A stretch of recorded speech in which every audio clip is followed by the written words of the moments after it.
सभी को बेटा सबसे पहले तो आप सभी का हार्दिक अभिनंदन और स्वागत। और मेरे सामने आप लोगों का आज का पेपर ठीक ठाक हुआ होगा।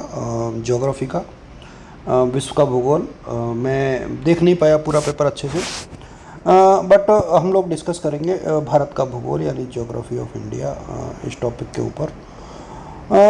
ध्यान रहे ये वाला जो पेपर है ना वो बहुत महत्वपूर्ण भी है और लेंदी है, थोड़ा सा मतलब बड़ा है थोड़ा सा, तो आप लोगों को इसी के हिसाब से इसको थोड़ा सा देख लेना चाहिए। 3 भागों में पेपर हमेशा की तरह बटा हुआ होगा। पहले सेक्शन में 1-1 नंबर के 10 क्वेश्चन होंगे, दूसरे सेक्शन में 7-7 नंबर के 5 क्वेश्चन होंगे और तीसरे सेक्शन में 15-15 नंबर के 2 क्वेश्चन होंगे। तो ये एक प्रकार से सेक्शन है। और यदि हम लोग बात करें महत्वपूर्ण प्रश्नों की सूची के ऊपर या टॉपिक्स के ऊपर, तो हम लोग इसको पूरा डिस्कस कर लेते हैं। देखिए, locational importance of India in the context of south and South East Asia. देखिए, पहली बात तो यह है कि भारत की जो स्थानिक विशेषताएं हैं वो कौन कौन सी हैं, ख़ास तौर पे दक्षिण पूर्व एशिया में। तो भारत की जो भौगोलिक विशेषताएं, स्थानिक विशेषताएं, उनकी व्याख्या यहाँ पर पूछी जा सकती है। और इसके अलावा भारत में किस प्रकार की एकता है विविधता के साथ, तो ये पहला क्वेश्चन यहाँ से बनता है। इसके बाद आपको एक भारत का जो है ना, देखिए, एक तो इंडियन मानसून के ऊपर एक क्वेश्चन, जलवायु और मानसून के ऊपर एक प्रश्न पूछे जाने की संभावना बनती है, इसमें कोई शक नहीं। अच्छा, मुझे जो पर्सनली लगता है वो ये है कि आप लोग ऊपर का जो टॉपिक है ना वो पूरा पढ़ के जाइएगा, locational importance of India in context to South and South East Asia, और एक यूनिटी विद इन डाइवर्सिटीज। और इसके बाद जो है क्लाइमेट, इंडियन मानसून। तो मानसून से संबंधित सिद्धांत कौन कौन से हैं, किस प्रकार से बारिश होती है, इसको लेकर के आप लोग एक प्रश्न आ सकता है। इसके अलावा मुझे लगता है कि जो धरातल है उसके ऊपर भी एक क्वेश्चन पूछा जा सकता है। यूनिट सेकंड की हम लोग बात करें, देखिए 2 भागों में बटा हुआ है ये। भारत के संदर्भ में आप देखोगे तो एक तो कृषि से संबंधित है और एक जो है मिनरल्स और पावर रिसोर्सेज से संबंधित है।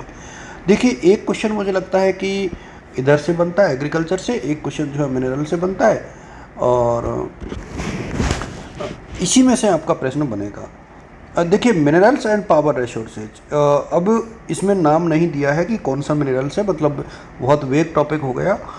और जो प्रमुख खनिज हैं उनका वितरण, उनका उत्पादन और उनका संरक्षण, ध्यान रहे 3 चीज़ों की बात हो रही है। मुझे लगता है आप लोगों को कम से कम उत्पादन, वितरण और उत्पादन 2 को तो पढ़ना ही चाहिए। अब जो मिनरल्स है मोटे तौर पर उसमें जैसे लोहा, अयस्क है, अभ्रक है ना।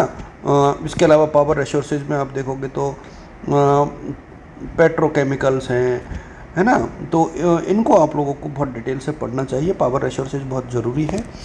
और इसमें जो है मुझे एक चीज़ और जो लगती है वो ये है कि जब आप एग्रीकल्चर पढ़ रहे हो ना, तो 7 नंबर में तो आप लोग ग्रीन रेवोल्यूशन को देख करके जाइएगा, ये पूछा जा सकता है। गेहूँ, चावल और कॉटन, इन 3 को पूरा पढ़ के जाइएगा। अब इनके बारे में आपको सब कुछ पढ़ना है, यानी इनकी क्लाइमेटिक कंडीशंस क्या होती हैं, इनका उत्पादन कहाँ होता है, कितना होता है, प्रोडक्टिविटी के बारे में पता होना चाहिए। और यदि आप इन सबको with the help of map यदि बताते हो, मतलब यदि आप लोग भारत के नक्शे की सहायता लेते हो, तो ये प्रश्न आपके लिए काफ़ी इम्पोर्टेंट अपने आप में बन जाता है। यूनिट 3 की तरफ हम लोग यदि मूव करते हैं, इंडस्ट्रीज के ऊपर, तो देखिए, अब यहाँ पर एक तो आपको आयरन एंड स्टील को पूरा देखना है। 3 चीज़ें इसके बारे में आपको देखनी है कि कहाँ कहाँ लोकेशन स्थित है और इनका वितरण और इनका उत्पादन। तो एक तो आपको लोहा और स्टील के ऊपर पूरा देख लेना चाहिए। इसके अलावा मुझे लगता है कि एक टेक्सटाइल इंडस्ट्री के ऊपर देख लेना चाहिए और एक सीमेंट इंडस्ट्री के ऊपर देख लेना चाहिए, और इंडस्ट्रियल रीजन यानी भारत के औद्योगिक जो प्रदेश है वो भी पढ़ना चाहिए। अच्छा, जो इंटरनेशनल ट्रेड होता है हमारा, ट्रांसपोर्टेशन, उसमें एयर और वाटरवेज की भूमिका, क्योंकि इंटरनेशनल ट्रेड के ऊपर है, तो मेरे सामने इंटरनेशनल ट्रेड में लैंड से तो ट्रेड कम होता है हमारा, जो मोस्टली ट्रेड होता है वो वाटरवेज से ज़्यादा होता है। तो इसको आप लोग अपने दिमाग में बैठा करके जो अपनी प्रिपरेशन है उसको करिएगा। यूनिट 4 की यदि हम लोग बात करें, देखिए यूनिट 4 जो है इसमें पॉपुलेशन, ग्रोथ, डिस्ट्रीब्यूशन, डेंसिटी, बहुत सारी चीज़ें हैं। देखिए अब यहाँ पर जैसे आप बात करोगे पॉपुलेशन में, जो तो एक तो आपका प्रश्न बनता है कि जनसंख्या विस्फोट और जनसंख्या संबंधी समस्याएं और इनसे संबंधित पॉलिसी और प्लानिंग, तो एक क्वेश्चन तो यहाँ से बनता है। दूसरा क्वेश्चन जो है जनसंख्या की कुछ विशेषताएं होती है, जिसमें वृद्धि दर है, उसका डिस्ट्रीब्यूशन है, उसका जनसंख्या घनत्व है, ये आपको देखना है थोड़ा सा। एक नगरीकरण और नगरीकरण से संबंधित समस्याएं जो है एग्जाम में पूछी जा सकती हैं। फिर हम लोग बात करें यदि यूनिट 5 की कंटेम्प्रेरी इश्यूज़, देखिए ये अपने आप में अलग टॉपिक बन जाता है।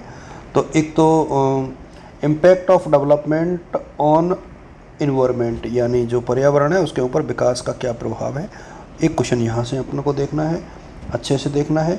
और सोशल और इथनिक टेंशन से यहाँ के बन सकता है, लेकिन ज़्यादा बड़ा क्वेश्चन यहाँ पर जो है लैंगिक भेदभाव और एम्पावरमेंट ऑफ वुमेन, यहाँ से एक क्वेश्चन बनेगा कि जो लैंगिक भेदभाव है और महिला सशक्तिकरण है, इसके ऊपर एक प्रश्न बनने की पूरी संभावना जो है एग्ज़ाम के हिसाब से बनती है। हम लोग बात करें इसमें तो क्षेत्रीय जो विषमताएं हैं, जो असमानताएं, वहाँ से भी क्वेश्चन बन सकता है और ग्लोबलाइजेशन से भी। बट मैंने जो जितना बताया मेरे सामने, यहाँ से भी आप लोग करोगे तो आपको प्रश्न जो है मिल जाएंगे। देखिए सारा सिलेबस अब नहीं पढ़ पाओगे आप लोग, इतना समय नहीं है, और मैंने बिल्कुल थोड़ा जल्दी में ये साझा नहीं कर पाया आप लोगों के साथ, थोड़ा सा लेट इसको साझा किया है। तो आप लोग इसी के अकॉर्डिंग अपनी प्रिपरेशन को कंटिन्यूस रखिएगा। और यदि कोई पर्टिकुलर टॉपिक समझ में नहीं आ रहा है तो कमेंट करिएगा बेटा, मैं कोशिश करूँगा कि उस पर्टिकुलर टॉपिक के ऊपर आप लोग को वीडियो बनाया जाए। अच्छा, मैं एक चीज़ और आपको बता दूं कि प्रैक्टिकल की स्थिति क्या है, क्योंकि प्रैक्टिकल कब होने की संभावना है। तो मुझे लगता है कि शायद हम लोग प्लान करेंगे और 10 जून के बाद आप लोगों का प्रैक्टिकल, में government arts girls college Kota की बात कर रहा हूँ, हम लोग प्रैक्टिकल का प्लान जो है इस पर्टिकुलर डेट के बाद करेंगे, यानी 10 से पहले नहीं होगा फाइनल ईयर का प्रैक्टिकल। इसके बाद कभी भी हो सकता है, और लेकिन फिर भी मैं YouTube के माध्यम से आप लोगों के साथ पूरा जो शेड्यूल है ना उसे साझा करूँगा। बाकी स्टूडेंट्स अपनी अपनी कॉलेज के संपर्क में रहें, क्योंकि प्रैक्टिकल की जो डेट है वो कॉलेज देता है, विश्वविद्यालय की तरफ से अलग से कोई डेट डिसाइड नहीं होती है।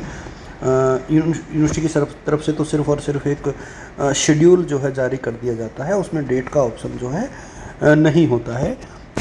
तो कॉलेज अपने स्तर पर डेट देगा, और आप लोग अपनी फ़ाइल बना करके रखिएगा। एक चीज़ का आप ध्यान रखिएगा, फ़ाइल आप लोग बना के रखिएगा।